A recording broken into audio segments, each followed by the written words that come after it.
Hello, this is Postdoc Chronicles, week number 80, and today we're featuring the game The Legend of Dark Witch. So I have it right there on the background for my Nintendo Switch. I have it on the 3DS, and I also happen to have it on my PS Vita. So personally, I prefer the 3DS version just because the 3DS also has part 1, part 2, and part 3. So it's actually a trilogy.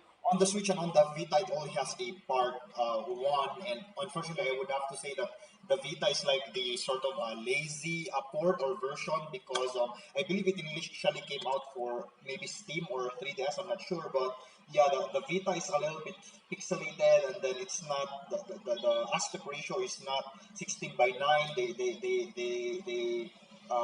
maintain the 4 by 3 aspect ratio, while on the Switch it's basically it's very well remastered, and it has like a rearrangement of a boss fight with different patterns. So it's really nice on the Nintendo Switch. So that's a weird lighting change right there. But yeah, so the Legend of Dark Witch is basically a Mega Man inspired game. So it's like you pick a boss fight just like Mega Man. So you're like this witch that collects like these crystals from different guardians, and just like Mega Man, initially you pick up from different bosses, and it's a platformer. But the unique thing about this, the gimmick of this game right here, is that so let me try to focus the game on the television. Let's see if we can see a little bit. But the lighting is very bad.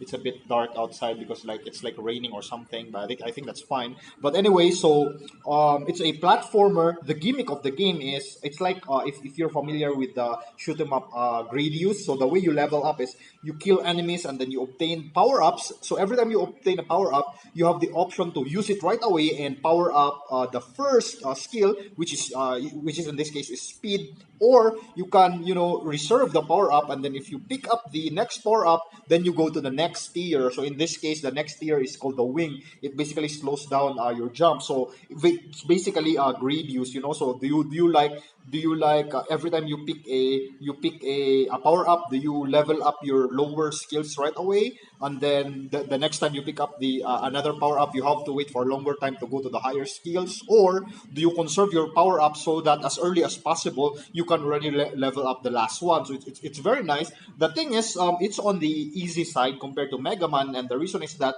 you can actually spam.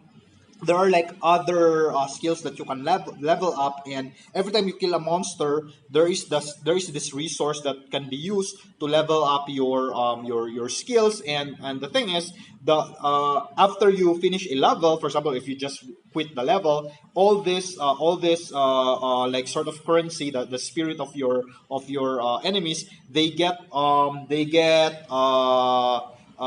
reserve. They're not gone, so you can basically like spam a level. You keep on going back to a stage, and then just do it again, and then make it's possible that just in the first level, in the first boss fight, you can be like as overpowered as you can. But overall, it's a nice game. So the first one was extremely easy. I don't know about 2 and 3. They can only be played on the 3DS. I have it here. I have them, the Legend of Dark Witch 1 and 2 and 3. I believe this is by it's an indie game by a Japanese company, but so far it's very good. And also, I want to share the fact that this week as well, I was able to buy myself a second-hand Nintendo Switch Lite. So if you recall, this released just last year a modified Nintendo Switch that doesn't dock. It's basically it's just a Switch that is purely portable. And if you can compare it here with the size of the PS Vita, like they're almost like comparable, but this really lighter. I prefer like handhelds, but the only thing that is missing, that I think they should have included here, is the HD rumble, because I really love the HD rumble of the Nintendo Switch. So here's the Nintendo Switch right here. So now it's really, the moment you held on a light, you can really tell that it's, the first one's really very bulky. So there's like a comparison right here of their sizes for the Switch Lite and the original Nintendo Switch. So the thing is, I bought this. That's why the reason why I bought this is, so if you buy this brand new, this is like $200, so almost around like 10K, 11K in the Philippines. This one, some guy sold this for like a second hand, and the nice thing is, it was like a steal, because if you convert the price that he sold it to me, it's like around if you convert it to Philippine peso, it's like 7,500 pesos. So that alone is already very cheap, for an Nintendo Switch Lite. But on top of that, it included a Pokemon Shield cartridge. So basically, a Pokemon Shield cartridge which costs, around, I don't know, 3,000 to 5 to 3,000, and then with a Switch Lite, both for 7,500. Can you believe that? A cartridge and a Switch Lite for 7,500. I couldn't pass that opportunity, man. So it's like, so if you like subtract the Pokemon cartridge, so the only ugly thing about the Pokemon cartridge is that doesn't come with a casing, but it's fine. So if you subtract the Pokemon, it's as if I just bought this for 5,000 pesos, which I think is a very good deal. And before we go on to the postdoc, what I did, one last thing, just yesterday I went to this bookshop that I really like, where I buy my lunch. I saw this vintage book that it's in a very nice quality. Micah Clark by Arthur Conan Doyle. So Sir Arthur Conan Doyle is my favorite author of all time, and it's just because of his Sherlock Holmes work. I've read those like many times. Like I believe he has 56 short stories about Sherlock Holmes, and then four novels that features Sherlock Holmes. So those short stories, I keep on reading them. They're really very cool. But personally, Arthur Conan Doyle eventually got tired of Sherlock Holmes. He even killed him, in one of his short stories. But then, due to popular public demand, he had to revive Sherlock Holmes. And yeah, I haven't seen any other author do that. Revive your own character because of a public demand. But he did so. But he really wanted people also to focus on his other more literary work. So yeah, he did some other stuff. And this one of his novels, Micah Clark, it's not a Sherlock Holmes. It's a serious, I believe, historical adventure novel. I haven't read it yet, but I really love him for his Sherlock Holmes work. So that's the reason why he's my favorite author, because I really love Sherlock Holmes, the book Sherlock Holmes. And then yeah, personally, Arthur Conan Doyle want other people to also check out his work. So I don't know. I'm gonna check this out. But the main reason that's why I bought this is that this is actually an edition of the book that came from 1892. So can you believe that, man? I have like an artifact from the year 1892. So I can't really believe it. Like I keep smelling it. Like I just love holding it. Like if you can trace where this book came from 1892, from minting.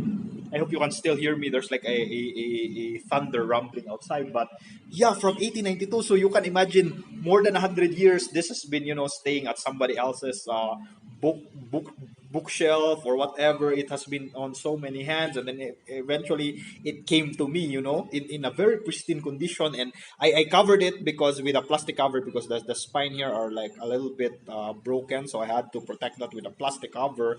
But overall, it's a very nice, it's in a very pristine quality. And I bought this for only around 70 pesos, even less than that, because I believe the conversion rate is around, this is 20 rand, so that converts to around like 65, 67 pesos, something like that, so around 70 pesos from 1892, a book from 1892. So it's like the oldest book that I own. I'm really gonna treasure this, and I'm gonna give it a shot, because like Arthur Conan Doyle kept on saying during when he was still alive, try reading his other works other than Sherlock Holmes. But man, Sherlock Holmes is really good, so I don't know what's he's going on about. I mean, he should be proud of it. But anyway, postdoc. So one of the important things that happened before we go into that, so Pythia, I'm still familiarizing with myself with the setup when you enter LX Plus. So I tried using the CMake of Giancarlo Panizzo, my technical supervisor, and initially I can't get it to work. It's still calling the old Pythia version. Again, my qualification task is I need to make the new version running on Athena. So now I was able to, at least I think so. There's still some conflicts, like when I produce a specific job option, when I generate an event. I now see the new version being printed in the terminal output, but then sometimes it still refers to the old one. So I don't know, maybe it's because it's using an older job option, because one of the descriptions of my qualification task is to prepare a new job option. So maybe that's the reason why. But so I'm still fleshing it out. And then another thing, my work with MUED. So I'm still studying the main 121 one, the main one-to-one example in Pythia, because Jong said I need to play around with the uncertainty bands option in that particular example so that I can make the uncertainty. I'm now able to replicate the uncertainty found in the MUED, but then it's still a little bit small. And also, the National Institute of Physics asked me, to submit a proposal. So I basically made a proposal whose contents is the work that we'll be doing on this MUED project. But now going to the